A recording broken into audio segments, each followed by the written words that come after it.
रात काफी गहरी हो चुकी है दोस्तों। बाहर तेज बारिश हो रही है, बिल्कुल वैसी ही रात जिसके सन्नाटे में अक्सर सबसे खौफनाक कहानियां जन्म लेती हैं। आधी रात के इस खास सफर में आप सभी का स्वागत है। आज हम किसी आम विषय पर बात नहीं करने वाले। आज की हमारी ये दास्तान एक ऐसी स्थानीय घटना के इर्द गिर्द घूमती है जो आपको ये सोचने पर मजबूर कर देगी कि अंधेरे में असल में क्या छिपा है। हमारी आज की इस पेशकश का नाम है आधी रात की कहानियां अनजान कॉलर।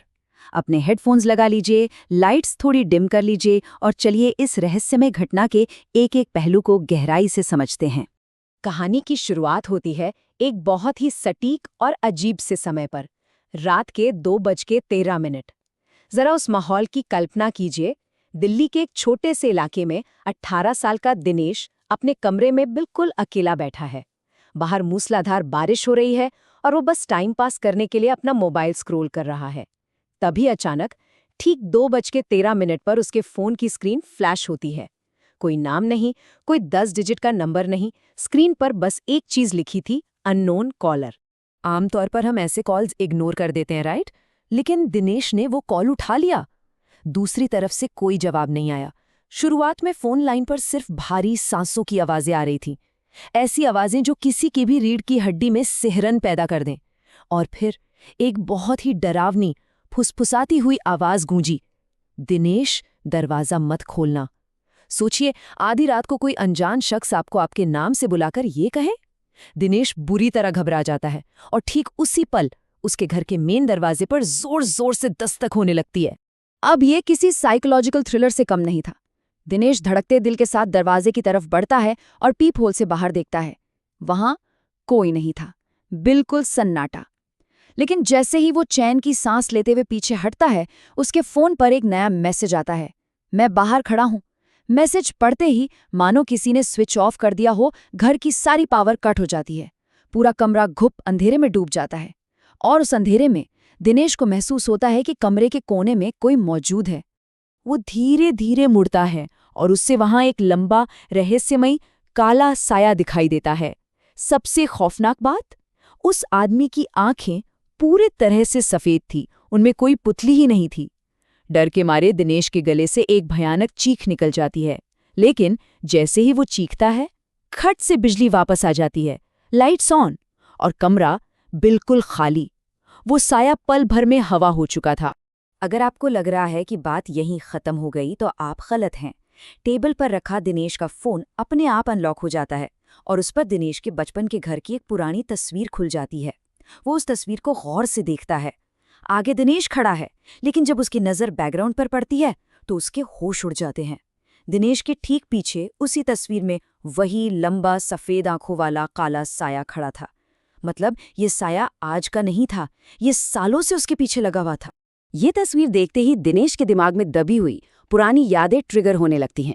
उसे याद आता है कि 10 साल पहले उसके गांव में एक आदमी रहस्यमय तरीके से गायब हो गया था, जिसके बारे में कहा जाता था कि वो मौत के बाद वापस लौटता है। और तभी उस भयानक सन्नाटे में फोन फिर से बजता है और वही आवाज कहती है, तुम्हें सब याद आएगा। अतीत ने आखिरकार दिनेश का दरवाजा खटखटा ही दिया था।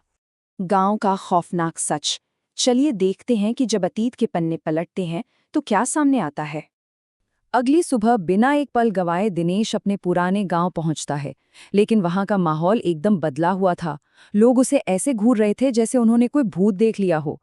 तभी एक बूढ़ी औरत उसके पास आती है और कांपती हुई आवाज में कहती है, तू वापस क्यों आया? वो तुझे ढूंढ रहा है। इस चेतावनी में दिनेश को अंदर तक हिला दिया। वो बदहवास होकर सीधा गांव के पुराने पुजारी के पास भागता है, इस उम्मीद में कि शायद वो उसे सच बता सकें। और पुजारी उसे जो सच बताते हैं वो रोंगटे खड़े कर देने वाला था। 10 साल पहले का वो दिन, एक अजनबी गांव में सिर्फ मदद मांगने आया था, लेकिन गांव वालों ने बिना सोचे समझे उसे चोर मान लिया। खौफ और अफवाहों से अंधी हो चुकी भीड़ ने उस बेगुनाह इंसान को जिंदा जला दिया। मरते मरते उस आदमी ने अपने हर एक कातिल से बदला लेने की कसम खाई थी। और सबसे डरावनी बात ये थी कि जिस रात वो जलाया गया, दिनेश वहीं मौजूद था। दिनेश ये सुनकर सुन्न पड़ जाता है और बिल्कुल उसी वक्त उसके फोन पर एक और कॉल फ्लैश होता है, मानो कोई उसकी हर हरकत पर नजर रख रहा हो। इस बार आवाज कहती है, अब आखिरी रात शुरू हो चुकी है। ये कोई धमकी नहीं थी, ये एक अल्टीमेटम था। खूनी यादें और पछतावा। रात घिर आती है और अब चीजें पूरी तरह से दिनेश के कंट्रोल से बाहर हो जाती हैं। दिनेश अपने उसी पुराने सुनसान घर में अकेला है। अचानक घर के सारे दरवाजे अपने आप जोर से बंद होते हैं और लॉक हो जाते हैं। कमरे में फिर से घुप अंधेरा छा जाता है और तभी दिनेश के फोन की फ्लैशलाइट खुद ब खुद ऑन हो जाती है।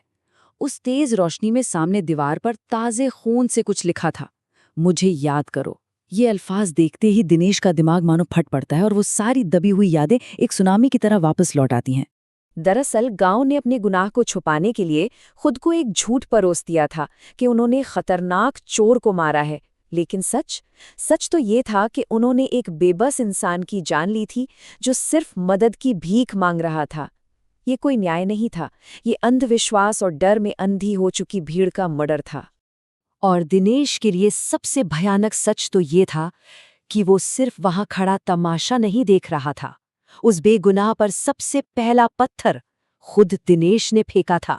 वो इस हत्या का मुख्य गुनहगार था। जैसे ही उसे ये एहसास होता है, वही सफेद आंखों वाला काला साया उसके ठीक सामने प्रकट हो जाता है। साया उसकी तरफ झुकता है और फुसफुसाता है, अब तुम्हारी बारी है। आखिरी कॉल और खौफनाक अंत। अब शुरू होती है दिनेश की बचने की वो आखिरी और जानलेवा जद्दोजहद। दिनेश चीखता हुआ बदहवास होकर घर से बाहर भागता है, लेकिन बाहर पूरा गांव एक शमशान की तरह खाली था। चारों तरफ घना कोहरा और हर घर का दरवाजा पूरा खुला हुआ। इस खौफनाक सन्नाटे को चीरते हुए उसका फोन फिर बजता है। स्क्रीन पर लिखा था लास्ट कॉल। कांपते हाथों से वो कॉल उठाता है और इस बार दूसरी तरफ से जो आवाज आ रही थी वो किसी और की नहीं, खुद दिनेश की ही आवाज थी। फोन में उसके खुद की ही आवाज ने उसे एक आखिरी वार्निंग दी, अगर जिंदा रहना है पीछे मत देखना। ये सुनते ही दिनेश पागलों की तरह आगे भागने लगता है, लेकिन जैसे जैसे वो भाग रहा था उसे अपने ठीक पीछे किसी के भारी कदमों की आवाज सुनाई देने लगी।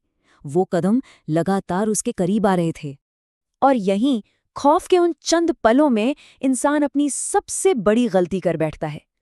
भागते हुए दिनेश का पैर कीचड़ में फिसलता है और वो धड़ाम से गिर पड़ता है। उस एक पल में दहशत उस पर इस कदर हावी हो जाती है कि उसके सारे सर्वाइवल इंस्टिंक्ट्स काम करना बंद कर देते हैं। वो भूल जाता है कि उसे क्या चेतावनी दी गई थी। वो अपना सर घुमाता है और पीछे मुड़कर देख लेता है, और पीछे जो नज़ारा था वो किसी के भी प्राण सुखा दे। वहां सिर्फ वो काला साया नहीं खड़ा था, उसके पीछे पूरा का पूरा गांव खड़ा था। हर एक इंसान और उन सब की आंखें बिल्कुल सफेद थीं, मृत। वो सब एक साथ एक ही भयानक आवाज में बोले, अब तुम हमारे साथ रहोगे। इसके बाद सन्नाटा, सिर्फ दिनेश की एक चीख जो कोहरे में कहीं खो गई। अगली सुबह जब उस गांव को देखा गया तो वो पूरी तरह से वीरान था। एक भी इंसान वहां मौजूद नहीं था। दिनेश का भी कोई नामो निशान नहीं मिला। वो हमेशा के लिए गायब हो चुका था। मिट्टी और धूल के बीच अगर कुछ बचा था तो वो था दिनेश का मोबाइल फोन। एक पूरे गांव का वो सामूहिक गुनाह उन्हें ही निगल चुका था। लेकिन क्या आपको लगता है कि कहानी यही खत्म हो गई? कहते हैं उस लावारिस फोन को किसी ने नहीं उठाया। वो आज भी उसी वीरान गांव की मिट्टी में पड़ा है और हर रात ठीक 2:13 पे उस फोन की स्क्रीन चमकती है। वो बजता है और उस पर आज भी लिखा आता है अननोन कॉलर। इस पूरी घटना के बाद एक सवाल दिमाग में गूंजता है कि असली खौफ आखिर है क्या? असली खौफ कोई साया या भूत नहीं है। असली खौफ है हमारे अपने कर्म, वो अपराध बोध और हमारे पुराने पापों का मनोवैज्ञानिक बोझ, जिसे हम लाख दफनाने की कोशिश करें पर वो कभी दफन नहीं होते। वो हमेशा लौट कर आते हैं अपना हिसाब बराबर करने के लिए। आज की ये पेशकश यहीं खत्म होती है, लेकिन जाने से पहले मैं एक सवाल छोड़कर जा रहा हूं।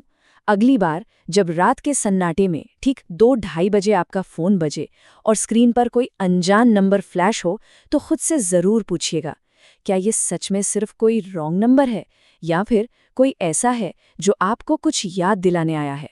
सुरक्षित रहिए और रात के सन्नाटों को थोड़ा ध्यान से सुनिए। शुभ रात्रि।